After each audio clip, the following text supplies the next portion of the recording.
Alors, bonsoir à tous. Pour cette nouvelle émission, je reçois le pianiste guyanais Xavier Harry. Bonsoir Xavier. Bonsoir Jérémy, ça va ? Oui, et toi ? Oui, très bien, ravi d'être là. Et comment te sens-tu alors ? Écoute, je me sens bien parce que écoute, c'est toujours sympa de découvrir une émission et puis de pouvoir parler de musique et de jazz et puis on se connaît bien donc c'est un moment de plaisir quoi, ça va être sympa. Bah ouais, c'est cool. En plus, j'ai pensé à toi il y a pas longtemps parce qu'il y avait il y a pas longtemps là, il y avait une émission un documentaire sur la vie de Miles Davis. Je sais pas si tu l'as vu. Non, j'ai pas vu non. Bah, tu peux le voir, il est encore en replay sur Arte, Ouais. où ils expliquent un peu sa vie, ses tourments, etc. C'est intéressant. J'invite tout le monde à regarder. Carrément, je regarderai, Miles Davis, c'est top. Alors, qui est Xavier Harry ? Est-ce que tu peux me raconter, te présenter un peu pour ceux qui ne te connaissent pas ? Alors, qui je suis ? C'est une bonne question, ça, c'est plein de gens qui peuvent se poser question. Qu'est-ce qu'on est ? Écoute, moi, je suis pianiste, compositeur, grand amoureux de la musique. Dès que je suis tombé dedans, ça m'a pris. C'est quelque chose que j'adore et on pourrait dire en jazz, bien entendu, mais aussi en musique classique et puis avec une grande part importante de composition. Donc voilà, comment je peux me présenter. Et puis ça, on l'évoquait un peu tout à l'heure et c'est vrai que ça fait maintenant un petit moment que je fais de la musique, mais c'est comme si j'ai commencé hier, quoi. Tu saurais dire combien de temps ça fait que tu es dans la musique ? Ouais, écoute, j'en parlais à ma compagne, je lui disais qu'en 2026, ça fera 30 ans. Voilà, ça fera mes 30 ans de musique, donc du coup, je réfléchis peut-être à faire un événement spécial par rapport à ça. Donc j'ai commencé à faire du piano en 96. Ah ouais, quand même. Ouais. Donc t'es pas un petit nouveau dans la musique. Quelqu'un qui commence à avoir... Tu as de l'expérience, c'est même pas qui commence, c'est tu as de l'expérience. C'est vrai qu'on peut dire ça, mais moi, après, de ma position, je m'en rends pas forcément compte. Moi, j'ai pas ce recul-là. Pour moi, c'est toujours le fait de travailler, même l'instrument tous les jours, etc., de se remettre au travail. C'est comme presque un recommencement, même si je ne reprends pas du début, mais j'ai pas cette notion vraiment de... Puis je regarde pas forcément ce que j'ai fait avant. Donc, du coup, moi, j'ai l'impression d'être... c'est encore tout frais, quoi. Est-ce que tu es de ceux qui font des albums ou qui travaillent par exemple sur des projets et qui ne les écoutent pas ? Ou qui passent son temps par exemple à écouter, voir ce qu'il pourra améliorer ou... Parce qu'il y a plein de musiciens qui font de la musique mais qui n'écoutent pas du tout leur album. Ouais, écoute, moi je les écoute plus. En fait, je les écoute vraiment au moment de l'enregistrement ou quand on fait le mixage, qu'on fait le mastering, des choses comme ça. Ou pour choisir les pistes, mais c'est vrai. Après, j'écoute un peu quand il est sorti un petit peu pour le son, etc. Mais après, j'écoute plus mes albums. Il faut que je me souviens le dernier album que j'ai fait, piano solo. Je sais plus qui l'écoutait, l'avait mis et ça me faisait bizarre de l'entendre. Et du coup, ça me rappelait les moments d'enregistrement, etc. Mais sinon, non, j'écoute pas. Si je peux des fois écouter quand je travaille un petit peu, je fais des petits enregistrements pour voir ce que je peux améliorer, etc. Mais sinon, j'écoute pas après ce que j'ai fait. On va repartir un petit peu dans l'enfance. Car là, on était sur... on a parlé un peu de ton parcours. Là, tu m'as dit que c'était les 30 ans. Ouais. Mais est-ce que dans ta famille, il y avait des musiciens déjà ? Est-ce que tes parents faisaient de la musique ? Oui, alors déjà, mon père, il faisait du saxophone baryton. Il faisait aussi de l'alto. Et donc, c'était en Guyane. Et en fait, toute la famille de mon père, c'était son beau-père qui l'avait initié à la musique. Et mon père s'est retrouvé dans l'orchestre de Georges Théolade, pour ceux qui connaissent. Donc c'était musique de, c'est pas forcément musique de bal, mais voilà, il jouait pas mal avec lui. Donc aussi bien du baryton que de l'alto. Et puis mes oncles aussi jouaient de la musique, soit ils chantaient, soit ils faisaient de la clarinette. Ma tante faisait du saxophone ténor. Et puis du côté de ma mère, c'était plus le piano. Donc ma mère, elle n'a jamais joué, mais si je me trompe pas, sa grande cousine jouait du piano, était même professeur de piano. Il y a un de ses cousins qui était clavier aussi dans des groupes, etc. Donc moi, j'ai vraiment baigné là-dedans, quoi. Hein. Mes parents, la musique, de toute façon, ils se sont rencontrés lors d'un bal. Hein, donc c'était vraiment... Mon père jouait sur scène. Et il y a ça qui est là, et par mon père qui était extrêmement actif par la musique, par le jazz notamment. Ça devait être jamais à la maison.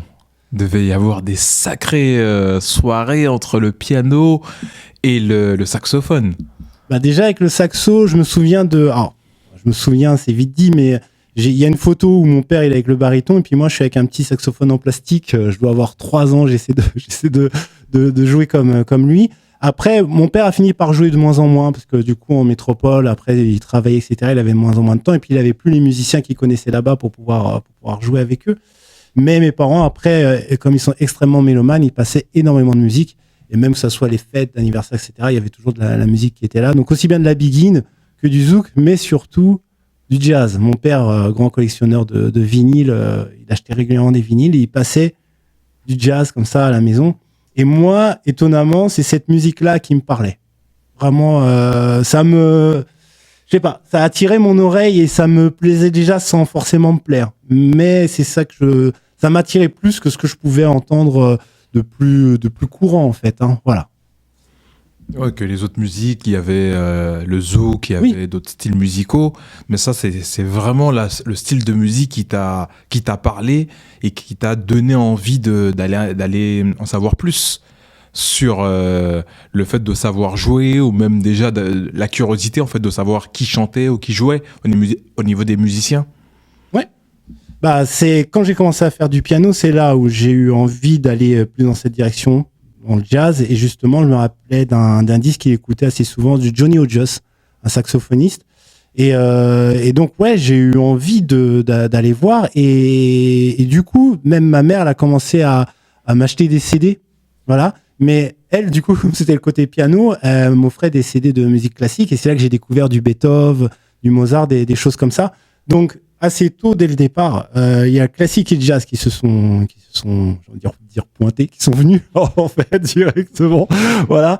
Et les deux m'ont clairement attiré, mais la connexion, elle s'est faite vraiment quand j'ai commencé à faire de la musique, et c'est là que je me suis vraiment intéressé à ce que j'avais dans l'oreille par rapport à ce que mon père nous faisait écouter, quoi. Donc tes parents t'ont toujours encouragé à faire de la musique, c'est-à-dire que ça soit dans l'écoute ou même dans le fait de vouloir jouer aussi. Ah oui, oui carrément. Bah de toute façon, ça a commencé avec ma sœur aînée. Le piano qui était à la maison, c'est elle qui avait commencé à faire du piano au conservatoire. Il y a mon frère aîné aussi qui avait fait du saxophone. Donc mes parents voulaient vraiment nous faire bénéficier de ça. Moi, je m'y suis mis sur le tard, mais je m'y suis mis tout seul en fait. En plus, c'est ça qui est assez. Je sais qu'il y avait une première fois, ils avaient essayé avec ma sœur, on avait essayé de faire du piano. J'avais 11 ans. J'avais pas accroché plus que ça, et c'est 5 ans après que ça m'a vraiment pris, quoi. D'accord, ok. Donc toute la famille est dans la musique. Oui, en tout cas, ouais, écoute bien la musique, etc. Après, jouer pas beaucoup, mais ouais, la musique est vraiment quelque chose d'important. On le voit dans nos fêtes, etc. Donc on se retrouve ensemble, la musique est là. Hein. Et donc toi, tu as commencé en autodidacte avant d'avoir des professeurs ou tu as fait combien d'années en autodidacte, à peu près? J'ai dû faire, je vais être honnête, 3 mois en autodidacte. Après, j'ai vu que c'était un petit peu compliqué tout seul, parce que j'avais récupéré les livres que ma sœur avait utilisés, elle, en conservatoire, et j'arrivais pas. Et j'ai demandé, je me suis tourné vers, j'étais en première à l'époque quand j'ai commencé, je me suis tourné vers des Jonas et Samuel, c'était des camarades de classe. Et eux, je savais qu'ils jouaient du jazz. Leur père était saxophoniste et il y en a un qui jouait, si je me souviens, ça remonte. Hein, il y en a un qui jouait de la clarinette et l'autre qui jouait.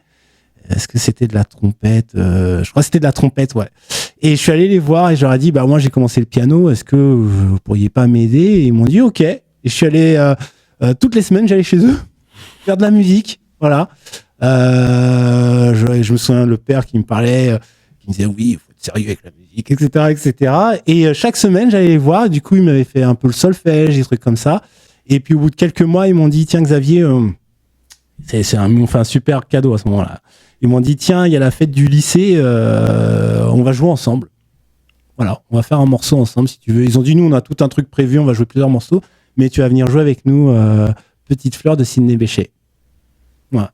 Donc, la pression que ça a été, je te raconte pas parce que je déchiffrais pas beaucoup, quoi. Bon, j'étais au tout début et je me souviens être allé, pour ceux qui savent, j'ai grandi à Fontenay-sous-Bois et il y avait un libraire à l'époque parce qu'Internet n'était pas développé. Et donc je vais chez le libraire et je lui demande pour une partition. fait, il est spécialisé dans la musique, donc je sais plus comment ça s'appelle. C'est pas les libraires, c'est les. Bon. Et du coup, je vais pour lui demander la partition. Il me dit, bah, je vais la commander. Elle a mis 2 semaines à arriver. Je voyais le temps passer. Quand j'ai eu ma partition, j'ai passé, je crois, 4 à 5 heures par jour pendant 2 semaines dessus. Pour pouvoir l'apprendre par cœur, la jouer, etc. Ils m'ont dit, tu vas faire un solo. Je savais même pas ce que c'était un solo à l'époque. Donc, ils m'ont dit, bon, bah, sinon, tu joues le thème, maman, tu joues tout seul. Donc, moi, je les accompagnais, je jouais le thème. Et après, je jouais tout seul le thème. Et après, ils reprenaient le thème. Et ça a été pour moi super parce que ça a été un de mes meilleurs moments. Ça a été le premier concert que j'ai donné. J'ai juste joué un morceau, j'ai été lessivé après, mais comme jamais. Ouais, c'était vraiment là, on te jetait dans le grand bain, quoi. Ah oui, ouais. Pour te dire, toi qui connais ingénieur du son, j'arrive avec le beau clavier. Quoi, non, c'était déjà un clavier qui était installé. Et puis il me dit, bon, on fait le son, tu peux nous jouer quelque chose. Je ne connaissais rien d'autre à part le morceau. Donc je joue le morceau. Il me dit, t'aurais pas autre chose? Je commence à faire des gammes parce que je connaissais rien d'autre. Mes exercices, je fais, bon, t'aurais pas autre chose que des exercices. Je m'en souviendrai toujours toute ma vie, ça. Parce que je savais faire que ça. Donc, c'est la première fois que je voyais le son, que j'avais un retour, puis la scène, et puis bon, c'est la fête du lycée, donc il y avait de tout comme spectacle, et c'était à Saint-Jacques Brel. Donc, il y avait 700 places. Bon, il y avait du monde, en tout cas. Et ça m'avait. Je trouvais ça génial, quoi. C'était mon premier concert, au bout de 4, 5, 6 mois de piano, je sais plus. Bah, 4, 5, 6 mois de piano et jouer devant 700 personnes, c'est pas rien. Ah non, c'est clair. Mais ça restera c'est peut-être même le meilleur concert que j'ai fait de ma vie, quoi. Parce que c'est le premier. Et c'est après ça que tu as décidé de prendre des cours avec des profs ou pas du tout? Oui, c'est après ça, parce que je voyais que si je voulais avancer, j'avais besoin d'un prof. Et du coup, je crois que j'ai vu une affiche, je ne sais plus comment, et c'est mon premier prof était pareil à Fontenay-sous-Bois, et donc voilà, j'ai commencé à prendre des cours avec lui. Et c'était aussi le prof de Marie, de ma compagne, voilà. Donc du coup, c'est comme ça que j'ai rencontré aussi ma compagne. Donc ça a été c'était pas mal. Ah bah comme quoi la musique ça peut servir. Hein. Chercher un prof des fois ça peut. Voilà. Ça nous réserve des belles surprises. C'est clair. Voilà.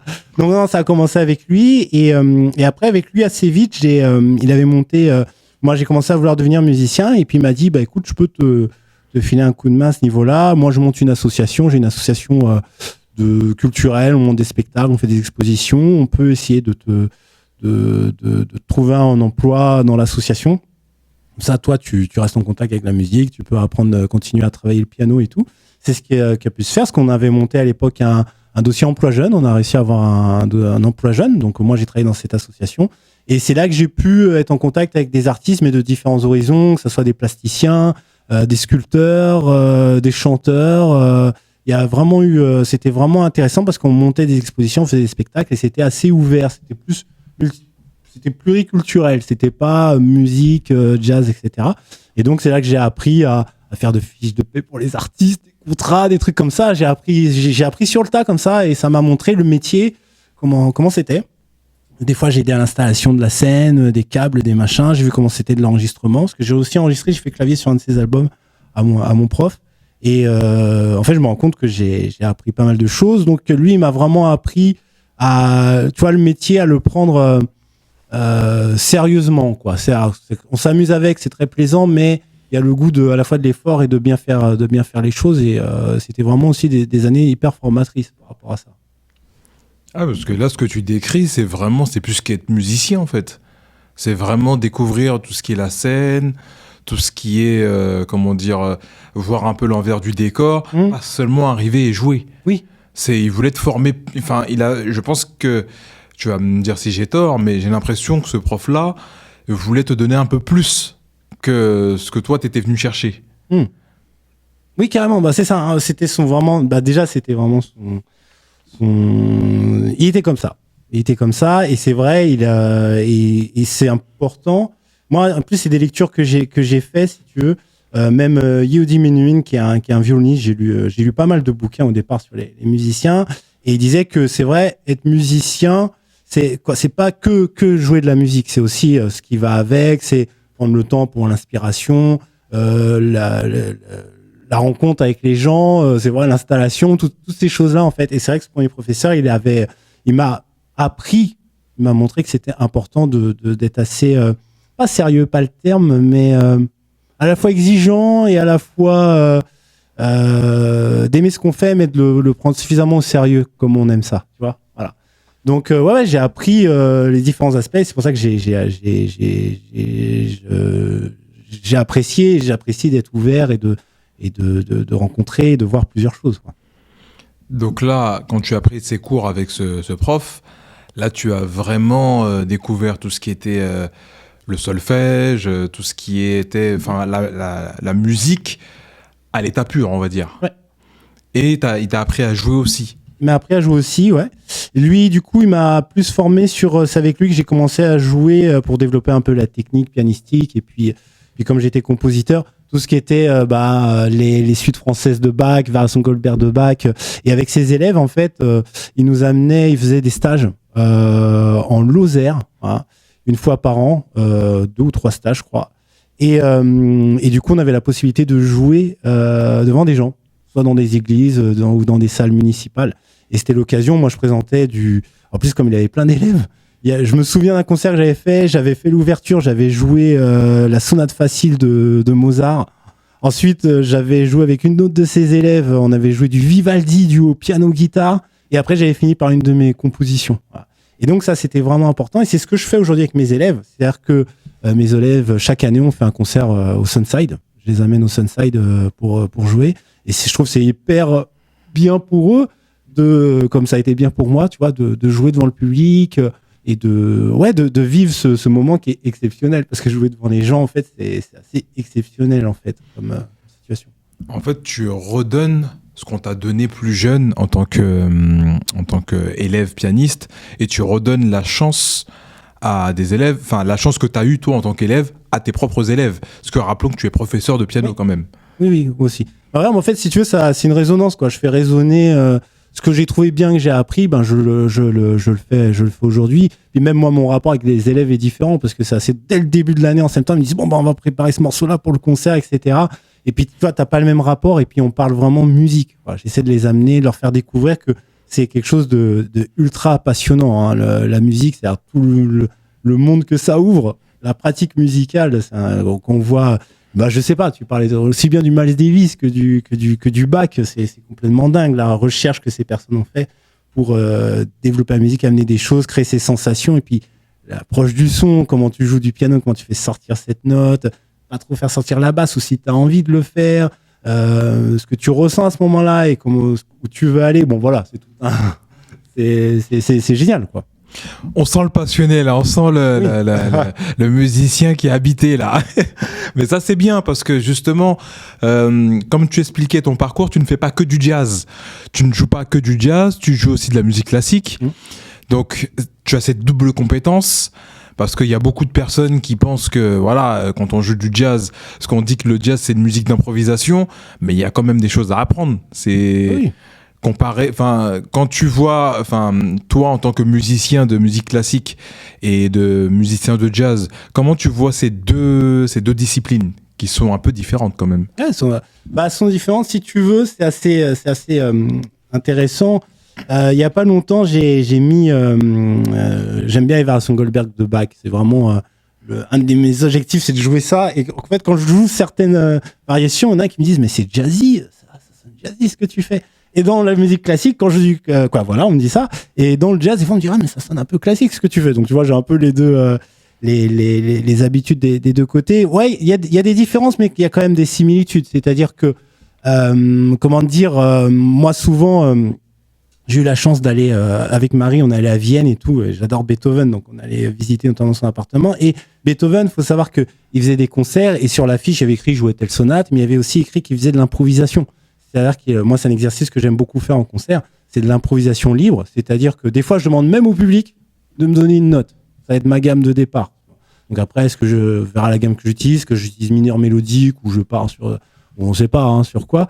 Mais de partir et de créer totalement, c'est vraiment une bonne chose. Et moi, je trouve que c'est deux musiques qui me parlent. Alors, c'est vrai, les sensations sont différentes, mais c'est deux musiques que j'adore, mais elles ont pas mal de points communs, mais quand même, après, il y a quand même des différences. Je sais que, par exemple, moi, j'ai un prof prof de piano, notamment aussi en piano jazz.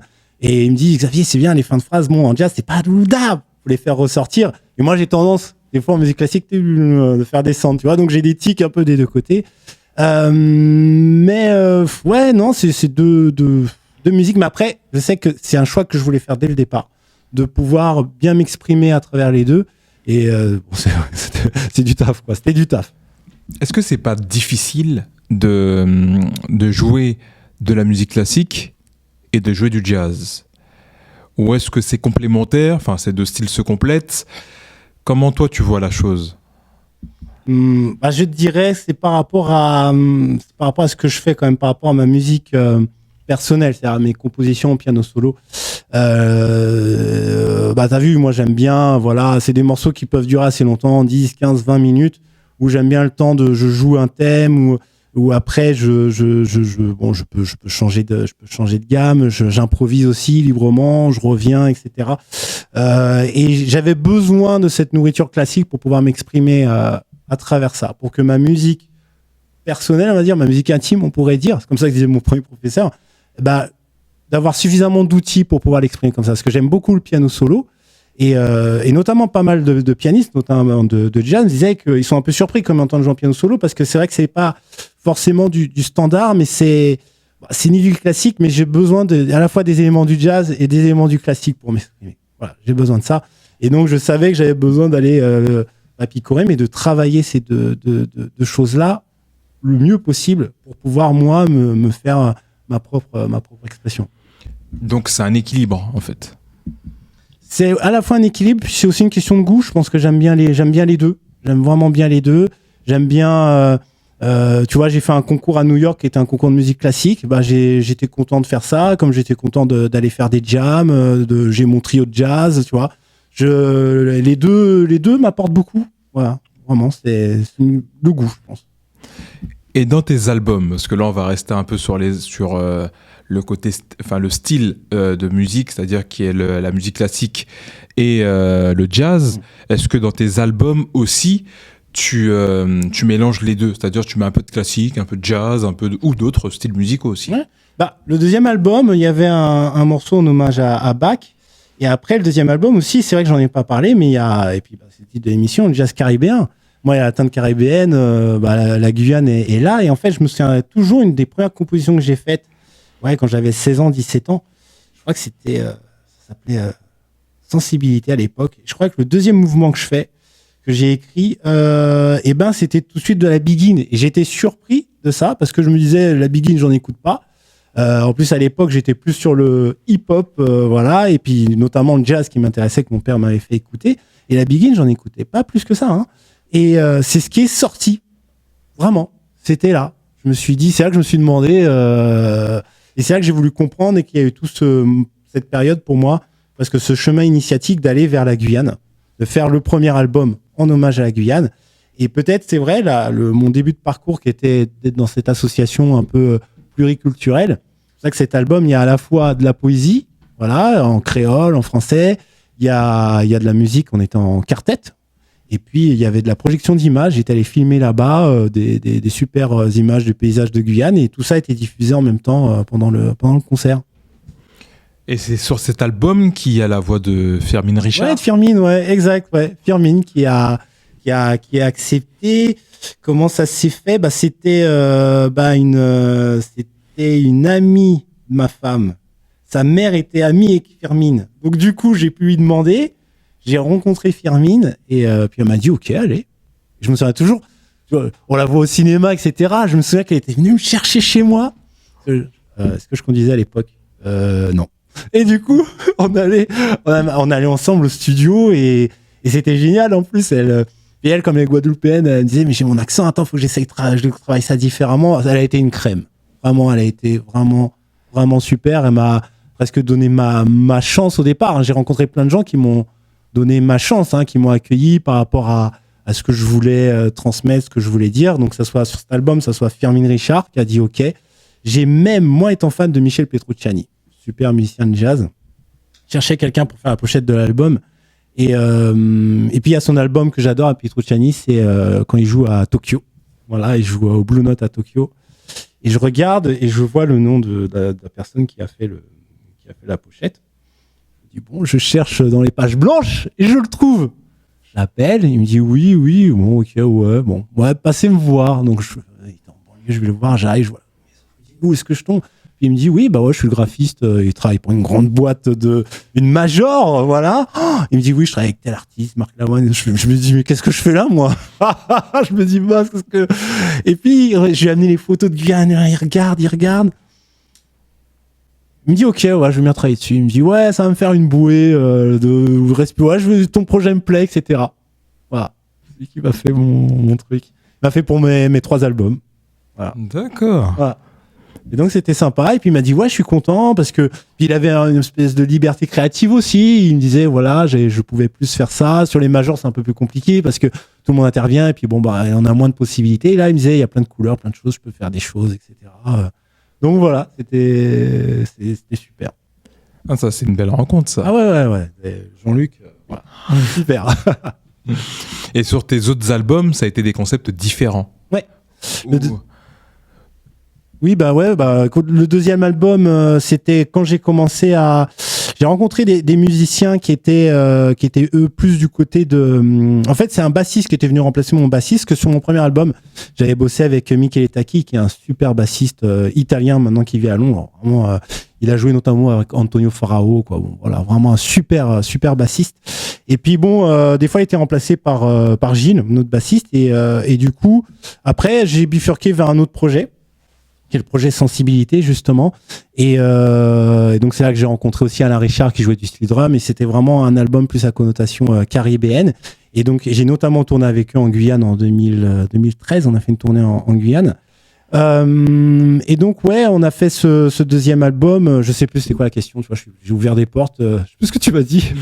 Je suis parti. Ouais, j'ai vu que tu étais lancé dans ton. Non, en fait, ce que je te posais comme question, c'est est-ce que, enfin, à chaque projet, enfin, t'as eu le premier projet avec Fermin Richard qui était qui était une teinte assez guyanaise, on va dire, et dans le deuxième album que tu as sorti, est-ce que c'était toujours avec la même base ou tu es parti vraiment dans des styles totalement différents?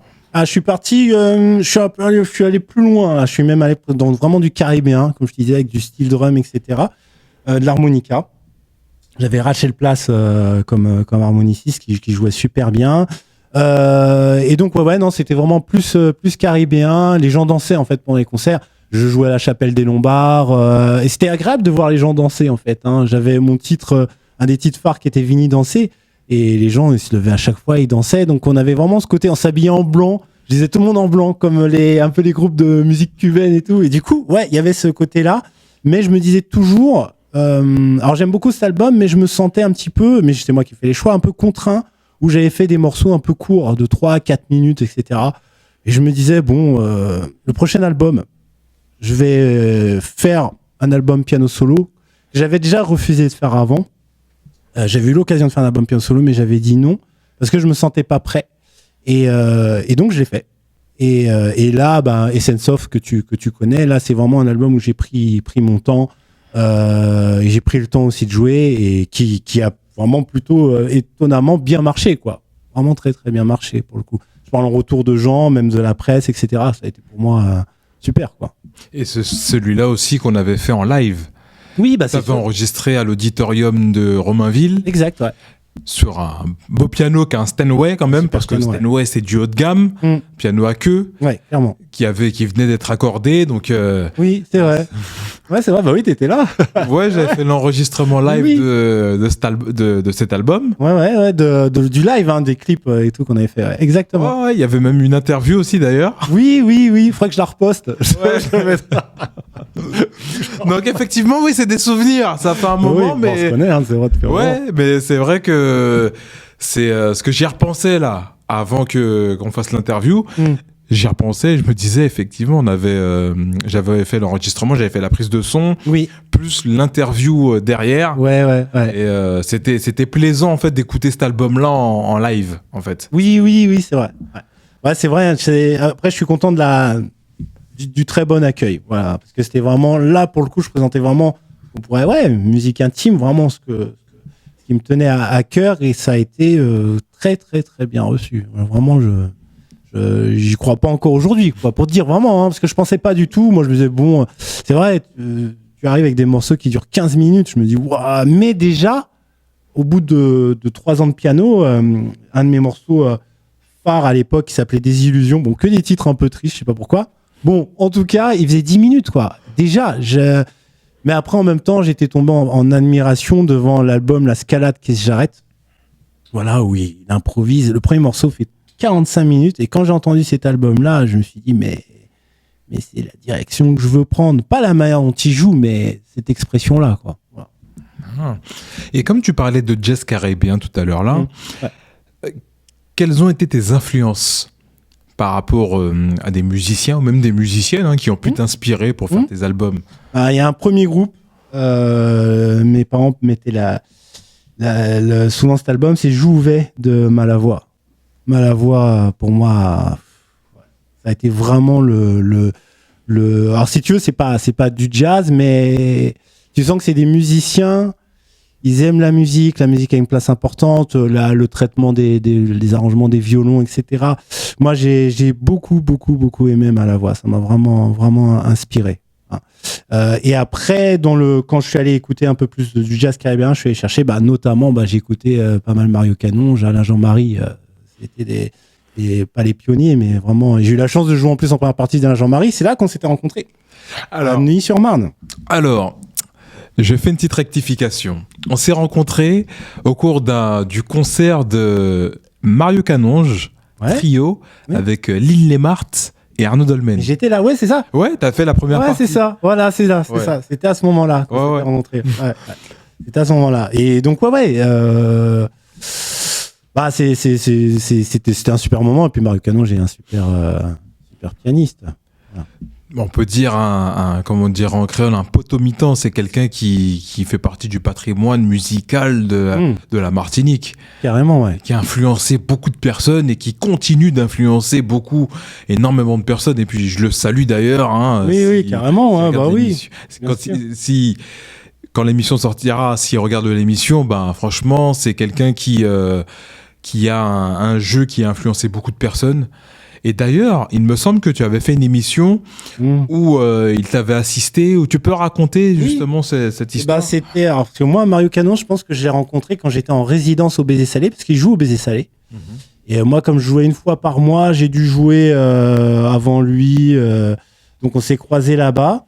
Donc après, on est resté un peu en contact. Je sais que je l'avais recroisé, on s'était reparlé, etc. Et puis quand mon album Piano Solo est sorti, avec l'attaché de presse, je crois que c'est RFO qui me disait on va faire un reportage sur toi et ce serait pas mal qu'il y ait un artiste, un aîné qui vienne, etc. Donc je sais plus comment, je crois que c'était moi qui ai dit Mario Canonge et du coup je lui ai fait un message et il a gentiment accepté de venir. Voilà.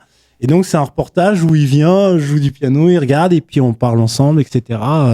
Et donc vraiment il est venu soutenir mon projet. Donc un grand merci, quoi. C'est ça qui est génial avec la musique. Il y a ces moments où les gens ils vous apportent quelque chose, quoi. Ouais. Donc on a fait ça en commun. Il est venu soutenir mon album, ce qui est génial. Ah ouais, ça c'est que demander de plus en fait. C'est clair. Ouais. De la part d'un grand monsieur comme Mario Canonge. Donc j'avais vu le reportage d'ailleurs, qui était très bien. Et il était passé sur, comme tu disais, sur France O. Sur France O. Ou la première, ça devait être. Ouais. Voilà. Et dans parce qu'on a parlé du jeu que tu as, des albums que tu as fait, des rencontres que tu as faites aussi. Est-ce que avec les albums que tu as réalisés, tu as été amené à voyager? Oui. J'ai la première destination qui me vient à l'esprit, c'est le Japon. J'y suis allé 2 fois et j'ai eu la chance de jouer là-bas les 2 fois. Hein. Et c'était la première fois que j'y suis allé, en fait, c'était parce que j'aime bien le japonais, j'ai appris le japonais. Et du coup, j'allais prendre des cours là-bas, à Tokyo, dans une école, dans le centre-ville de Tokyo. Et donc voilà, j'allais le matin à Tokyo prendre des cours, et puis l'après-midi, je me baladais un peu, je faisais un peu mes devoirs, parce que j'avais mes devoirs pour le lendemain dans l'école. Mais le soir, j'allais dans les clubs de jazz. Voilà. Et j'ai rencontré des musiciens comme ça. En fait, j'étais même arrivé le jour J à Tokyo, donc c'était en 2014, si je me trompe pas, ou 2013. 2014, il me semble. Et j'avais rencontré une pianiste ici, Izumi, je crois. Je l'avais rencontrée au 7 Lézards. Il y avait un club de jazz qui était du côté de Montparnasse, je sais pas si tu te souviens, mais qui n'existe plus. C'était un New-Yorkais qui tenait ça. Bon, ça me reviendra peut-être après. Et du coup, je l'avais rencontré, elle jouait après moi. Et je lui ai dit, j'irai peut-être au Japon, est-ce que tu connaîtrais des endroits, etc. Et bon, elle me dit, je sais pas, et puis elle m'a pas répondu. Puis le jour où j'arrive là-bas, elle me fait un message, elle me dit, oui, j'ai ma sœur qui tient un club de jazz, ils t'attendent. Ah bon, donc j'y vais, j'ai joué quasiment toute la nuit. C'était incroyable, quoi. Ça a été, et puis c'est parti comme ça. Après, je rencontrais telle personne, je disais, je connais tel musicien. Bon, voilà, ça s'est fait comme ça. Ah, et à part le Japon, tu as déjà été dans... Donc, après, j'ai fait New York aussi. D'accord. Voilà, le concours. Donc, ça, c'était assez chouette. J'ai fait la Guyane. Voilà. Après, j'ai joué où j'ai joué un peu en Allemagne. Voilà. Et après, non, je vois pas d'autres pays étrangers pour l'instant. Voilà. Mais c'est déjà pas mal. Ouais, voilà. C'est déjà pas mal. C'est le fait d'avoir voyagé dans des pays différents comme le Japon, où je sais pas s'ils parlent anglais aussi. Pas beaucoup. Je parle pas beaucoup anglais, mais après moi, comme je disais, bon, j'apprends la langue, etc. Donc ça me permet d'essayer de parler avec eux leur langue. Et j'y retourne là. On est en 2025. Je pars du 21 avril au 3 mai. Donc je vais avoir des concerts là-bas. Donc je suis content d'y retourner 10 ans après. Pour des nouveaux projets ou pour Là, si tu veux, je joue avec les musiciens sur place. Donc je vais jouer avec. Il y a un violoniste. Si je pouvais le faire venir ici pour jouer avec moi, je le ferais tout le temps, quoi. C'est Tomotaka Tajimi. Il joue super bien. Même Marie, mon épouse, disait que elle trouvait que nos sons se combinaient vachement bien. Donc je vais jouer avec lui. Et souvent, ce qu'on fait, on joue mes compos, on joue ses compos, on fait ça. Et puis après, il y a aussi un groupe que j'aime beaucoup qui s'appelle le groupe SSD. C'est un groupe de jazz funk. Alors c'est génial. Donc on fait du jazz funk et pareil, des compos à moi et de leurs compos. Donc c'est plus de la collaboration, de la rencontre, hein, et c'est assez génial. Donc voilà, on n'a même pas encore qu'on mette en place le programme, mais voilà, généralement c'est bon. C'est pas complètement mon projet ni complètement le leur, c'est plus de la rencontre et c'est ça qui est bien. Moi j'aimerais bien un jour faire venir soit Tomotaka ici ou soit le groupe SSD pour jouer au Sunside ou quelque chose comme ça, pour faire parce qu'il mérite d'être entendu ici, quoi. Ouais, et puis ça donnerait autre chose, une autre couleur musicale aussi. Oui, carrément. Ouais, carrément. Et ça les ferait peut-être connaître ici, parce que je ne sais pas s'ils sont connus en France. Non, ils jouent essentiellement au Japon. D'accord. Voilà. Et là, tu as des projets à venir au niveau album ou tu as des... Ouais. Alors, on veut tout savoir. Oui, alors... Explique-nous tout ça. Alors, si tu veux, là, j'en suis à un point où, en fait, il y a deux choses qui avancent en même temps. Il y a mon trio de jazz. Je joue avec Leila Sodevilla et David Mirandon, qui sont vraiment des musiciens, mais ils sont topissimes. Voilà. Et on a enregistré là au mois de juin, on a enregistré chez Maestro Session. Je sais pas si tu connais, ils font un peu comme Tiny Desk, NPR Music. C'est-à-dire que c'est dans un salon en fait qu'on enregistre dans les conditions live. Et donc là, j'ai une première vidéo. On a enregistré Poinciana. Qui a été joué par Ahmad Jamal, mais c'est pas Ahmad Jamal qui l'a composé, je me souviens plus du compositeur. Donc le 8 novembre, j'ai cette vidéo qui sort. Et puis on a enregistré ma composition Cayenne. Donc il y a ça, il y a ces vidéos qui sortent là. Et puis moi, je continue j'ai en solo maintenant mon projet qui est plus un projet parce que c'est l'improvisation libre et des standards de jazz que j'ai repris, mais que j'ai complètement j'ai repris comme de la pâte à modeler, j'ai fait comme si c'était mon morceau. Donc voilà, j'ai ces deux projets-là et j'en suis... un jour, je fais, bon, c'est celui-là que je produis. Non, un jour, c'est celui-là que je fais. Non, voilà, je sais pas. Les deux sont là. Et pourquoi pas sortir les deux? Oui, c'est vrai. C'est ça que je me suis dit, je vais demander aux gens qui me suivent. Je crois qu'un jour, je vais leur demander, je vais faire écouter, je fais quoi? C'est ça ou les deux. Voilà. Parce que le trio, l'idée, c'est que je vais faire un enregistrement live. Ce sera un enregistrement live. Alors, je sais pas encore dans quelle salle, mais je vais faire un enregistrement live. Et le piano solo, ce sera en studio, notamment le studio de Meudon. J'avais enregistré mon dernier album, ça s'était très, très bien passé. Donc ouais, peut-être les deux. Peut-être les deux, parce que les deux sont prêts. Parce que c'est deux concepts différents, mais tu peux faire un double album ou en sortir un un mois et puis sortir l'autre un peu plus tard. Ouais. Mais il faut sortir les deux. Mais oui, Faut pas priver les gens de projets comme ça. C'est vraiment ce que j'y pensais. Mais c'est parce que, si tu veux, après, c'est vrai, on peut se dire, depuis le dernier album, j'ai mis du temps, mais c'est vrai que c'était après le dernier album, j'ai eu envie, alors c'était pas conscient, mais j'avais vraiment envie d'une pause. Vraiment. Parce que du premier album, donc 2005 à 2016, ça a été en fait énormément de travail. La carrière d'artiste, en fait, il y a des boulots difficiles. Mon père a eu un boulot difficile, il était électricien, etc. Mais l'artistique, c'est qu'on est tout seul, il faut construire son truc, etc. Et ça a été en fait pour moi très épuisant. Je me suis rendu compte de ça parce que fallait investir financièrement. Psychologiquement, etc. Et je sais pas, j'avais besoin de me retrouver. Du coup, ça prenait même le pas sur le piano. J'en faisais moins qu'avant, etc. Et j'ai eu besoin de revenir sur le travail personnel au piano. Pourtant, j'ai continué d'écrire. Je vois, mes albums sont prêts, etc. Mais sans m'en rendre compte, j'avais besoin de cette pause-là. Et je m'en suis rendu compte. Parce que faut rappeler aussi que tu n'es pas que pianiste, tu es pianiste, mais tu es aussi prof de piano. Oui. Donc, tu dois préparer les cours de tes élèves, plus toi préparer tes compositions. Donc, tout ça, c'est beaucoup d'énergie utilisée, beaucoup d'engagement physique, parce qu'il faut le rappeler, quand on joue, on s'engage physiquement. Donc, et faire des tournées, et puis il y a la vie de famille aussi derrière. Oui, c'est vrai. Donc, il faut pas négliger, faut pas négliger tout ça en fait. Il y a tout cet aspect-là, donc c'est normal que ça soit épuisant dans un sens. Oui, c'est vrai. Donc ça a été 11 ans, 12 ans non-stop. J'avais même monté une boîte de production, j'avais ma société de prod, etc. Et donc de gérer tout ça, c'était aussi une pression, mine de rien. Et après, voilà, ça s'est un peu posé. J'ai arrêté ma société de production. Parce que financièrement c'était aussi compliqué, faut le dire. Et puis il y a eu un moment le concours à New York, quoi. C'est par Instagram. Je suis contacté par quelqu'un, je me donne un message, c'est quoi ce message ? Puis je vais regarder et je vois que ceux qui gagnent ils peuvent jouer au Carnegie Hall. Cette histoire. Je regarde et je fais, allez, je postule. Voilà, j'ai été pris. Voilà, j'ai atteint les finales. Bon, après j'ai pas gagné, c'est pas grave. Mais ça a été pour moi une super expérience parce que les gens là-bas, ça m'a redonné le goût du piano, de bien. Je travaillais pas le piano, mais je travaillais moins qu'à mes débuts. À mes débuts, je faisais 6 heures de piano par jour. Quand j'ai rencontré ma femme, je faisais 6 heures de piano par jour. J'étais un dingue de piano et puis le métier a pris le pas un petit peu. Voilà. Donc je travaillais un peu moins et j'ai repris goût à privilégier ça. Voilà. Et aujourd'hui, je reviens, mais en ayant retrouvé le plaisir était là, le désir était là, mais c'est pas que j'avais perdu de vue, mais je sais pas. C'était un peu compliqué, quoi. Est-ce que c'est pas difficile de toujours rester, tu disais 6 heures de piano, de toujours rester sur la même ligne pendant des années et des années, rester toujours dans cette discipline? Au bout d'un moment, ça doit être un peu épuisant ou peut-être fatigant aussi.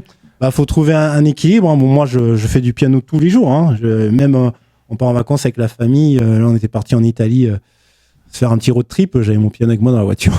Voilà, tous les jours. Après, moi, j'aime ça. C'est ce que je te disais au début de l'émission. Moi, ce que j'ai adoré, après, ça m'a donné envie d'en faire mon métier, mais c'est que tu fais de la musique, tu ouvres la porte, tu te dis, mais qu'est-ce que c'est que ce truc-là, quoi? C'est incroyable, voilà. Et moi, c'est ça que j'avais un petit peu pas oublié, mais voilà, que j'avais plus vraiment en face de moi. Voilà, ce que représente la musique pour moi, ce qu'elle signifie et l'implication que j'ai envie de donner dedans. En fait, t'avais, mis le plaisir de côté, t'avais perdu cette notion de plaisir de jouer, et c'était plus devenu, entre guillemets, mécanique.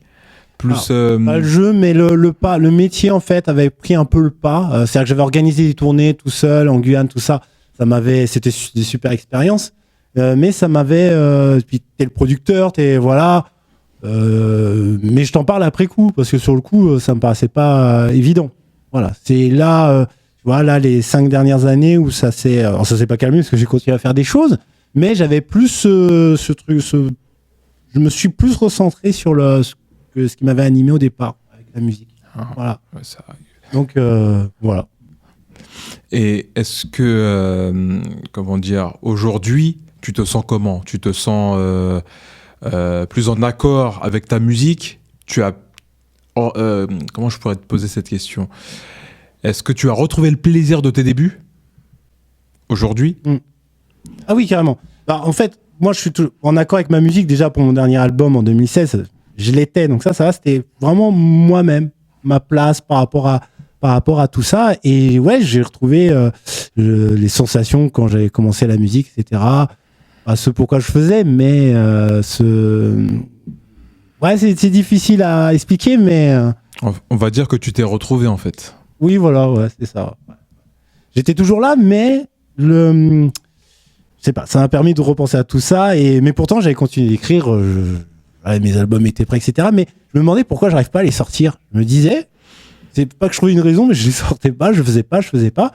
Et puis je me suis dit, mais en fait, j'avais besoin de retrouver un petit peu autre chose et de me remettre. Et puis de retrouver, en fait, d'atteindre vraiment ce que je voulais en termes de aussi niveau pianistique, etc. pour pouvoir m'exprimer. Voilà. Et je pense y arriver, donc voilà, ça aussi, c'est important. C'est plein de choses. Ouais, des fois, il faut peut-être savoir prendre du recul ou faire une pause pour mieux revenir et proposer d'autres choses et puis retrouver certaines sensations qu'on avait oubliées à force de noyer peut-être dans le travail. Ouais, carrément. Ouais. Alors, Xavier, on arrive à la fin de l'émission. Ouais. Bien. Donc, quels sont les projets, même si tu l'as déjà dit, est-ce que tu peux le redire, quels sont les projets à venir? Ouais. Eh ben, écoute, déjà, j'ai un concert en piano solo le 6 décembre au Sunside Jazz Club, voilà, à 19h30. Donc, il y a toutes les infos pour réserver, etc. sur le site du Sunside. Donc, au menu, ça va être des standards de jazz que j'ai complètement revisité, que ça soit du Take 5. Et je vais même rejouer le premier morceau que j'ai joué, dont je te parlais tout à l'heure, Petite Fleur. Je vais le présenter. Et je pourrais le présenter à ce moment-là parce que je l'ai tellement déstructuré, tellement en tout cas, j'ai travaillé.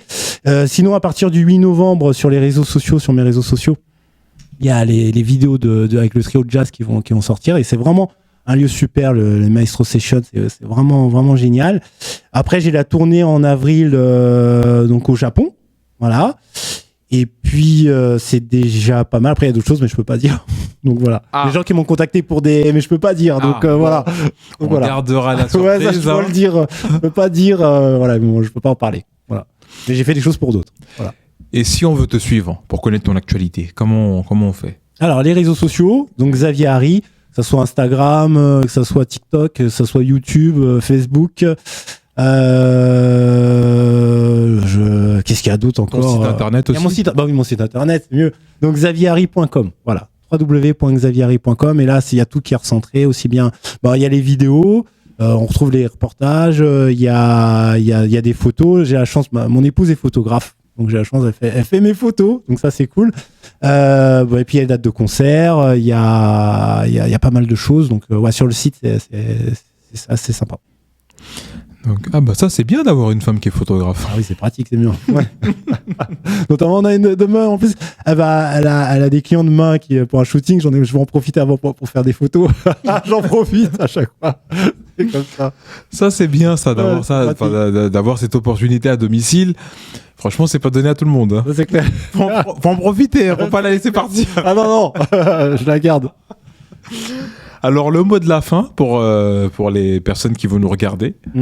Eh ben, le mot de la fin, qu'est-ce que j'ai envie de vous dire? Écoutez, j'espère que ça vous a plu. Voilà, moi, la musique est pour moi quelque chose d'important, mais qui permet de rencontrer les gens. Et en fait, c'est hyper important à la fois le partage que c'est. Nous qui produisons, qui faisons de la musique et les gens qui l'écoutent et qui l'apprécient. C'est super. Donc, un grand merci à vous, en fait, à tous les gens, tous les passionnés. À toi aussi, qui est vraiment passionné de musique. Donc voilà, un grand merci à vous et puis à bientôt sur scène, sur les sites de téléchargement, je sais pas comment on appelle, voilà, les plateformes d'écoute, tout ça. Voilà, et la musique permet de rencontrer plein de gens, donc ça j'aime beaucoup. Et puis je tenais à dire que ce monsieur aussi, hormis le fait d'être pianiste, c'est un saxophoniste aussi. C'est vrai. Donc voilà, je tenais à le dire quand même. C'est vrai, oui, d'où... Attends, la cravate, voilà. Double. Donc voilà, c'est un saxophoniste aussi qui a joué pour des musiques de films. Oui, c'est vrai. Et ça fait combien de temps que tu fais du saxophone? Ça fait 3 ans. c'est mon père qui m'a offert son baryton et qui m'a dit allez, tu vas faire aussi saxophone, et me donne des cours toutes les semaines. C'est mon père avec qui je travaille toutes les semaines. Donc voilà, je voulais terminer sur cette belle note. Ouais, merci. Donc merci Xavier pour cette C'est interview. moi qui te remercie. Et je te dis à une prochaine alors. Yes, à bientôt.